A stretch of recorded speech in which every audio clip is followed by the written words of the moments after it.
खबर इस समय आ रही है, गृह मंत्री अमित शाह ने सिंधु जल समझौते पर आगे किस तरीके का एक्शन लेना है उसे लेकर वो एक उच्च स्तरीय बैठक कर रहे हैं। पाकिस्तान का अगर गला सूख रहा है तो अभी तो और सूखेगा। बैठक में जल शक्ति मंत्री सीआर पाटिल भी है, विदेश मंत्री डॉक्टर एस जयशंकर भी इसमें शामिल हैं और यहां एक एक बारीकी को देखा जाएगा, क्योंकि ये जो इंडस वाटर्स ट्रीटी है इसमें जो 5 नदियां पंजाब की और एक सिंधु नदी, तो सतलुज, रावी, ब्यास, चिनाब, झेलम और सिंधु घाटी का पानी 80% पाकिस्तान को जा सकता है, लेकिन भारत 20% उसका लाभ ले सकता है। भारत अभी 20% भी लाभ ले नहीं रहा है। अगर पाकिस्तान के साथ इस ट्रीटी को हेल्ड इन अबेयंस रखा जाता है, इसका मतलब भारत को पाकिस्तान के साथ इस पर कोई बैठक नहीं करनी, कोई जानकारी नहीं देनी।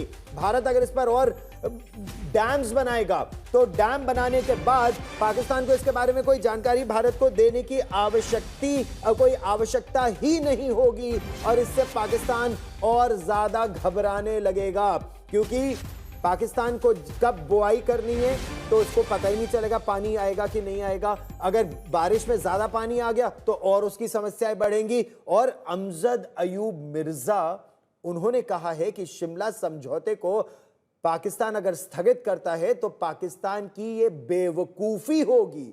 उसके इस फैसले से भारत के लिए पाक अधिकृत जम्मू और कश्मीर में घुसने का रास्ता एक बार फिर साफ हो जाएगा। देखिए, पाकिस्तान सोचता क्या तो कम है या उसकी सोच ही कमजोर है। क्यों? क्योंकि वो शिमला समझौता ही है जिसने 770 किलोमीटर लंबी नियंत्रण रेखा निर्धारित की, उस वो मार्क्ड मैप पर।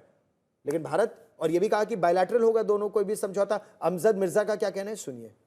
मुनीर मेमन पाकिस्तान से हमारे साथ अभी भी जुड़े हुए हैं। मुनीर, अगर पाकिस्तान शिमला अग्रीमेंट को हेल्ड इन अबेयंस करता है या स्थगित करता है या उसको नहीं मानता है तो नुकसान तो इससे पाकिस्तान का ही होगा, ऐसा विशेषज्ञ पाकिस्तान में भी कह रहे हैं। तो क्या बिना सोचे समझे बस पाकिस्तान कुछ भी बोल देता है? सर, आप पहले तो है ना गौरव, हमारे नुकसान की फिक्र ना करें। पीओजे में, पीओके में, जहां आपने आना है आ जाएं। Just enter an inch, then you get the response. और I am telling you, it's a clear policy. If India strike once, Pakistan strike 5 times. और ये जो हमने है ना पटाखे नहीं बनाए हुए, फुलझड़ियां नहीं बनाई हुई दिवाली में लगाने के लिए।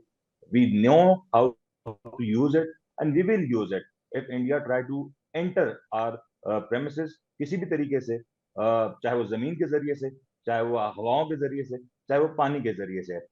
Make it clear.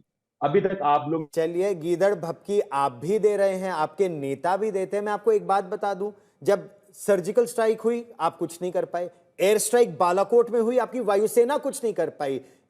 अच्छा, बाजवा ने, आपके पूर्व आर्मी चीफ ने खुद ही कहा आपकी गाड़ियों में तेल नहीं है। 2 डिवीजन आप नॉर्थ वेस्ट फ्रंटियर प्रोविंस पे तैनात कर चुके हैं, वो एलओसी पे आप ला भी नहीं सकते। लाएंगे तो वहां आप रोएंगे, नहीं लाएंगे तो आप यहां रोएंगे। मैं आपको एक बात बता देता हूं, पाकिस्तान ने जितना आतंक फैलाया है ना, पाकिस्तान के बुरे दिन अब शुरू हो गए हैं, ये आप मान लीजिए। ये भारत के प्रधानमंत्री ने जो कहा है आप सुन लीजिए, और बाकी तो हम रिपोर्ट करने के लिए यहां मौजूद हैं। आप सब मेरे साथ इस चर्चा में जुड़े, बहुत बहुत धन्यवाद। जैसे कि मैं सो रहा हूं तो पिताजी को जगाना है मुझे, तो वो डायरेक्ट उठाने के बजाय, और हिंसा की परंपरा मेरे यहाँ नहीं थी सौभाग्य से, तो वो क्या करते थे कि उस कमरे में आ जाएंगे या बाहर से गुजरेंगे और चौपाई बोलेंगे, प्रात काल उठ के रघुनाथा मात पिता गुरु नावई माता। कभी कभी मैं गुस्से में उठ करके, अरे पापा, तो चरण स्पर्श किया और सो गया। मैंने कहा अब मत उठाना।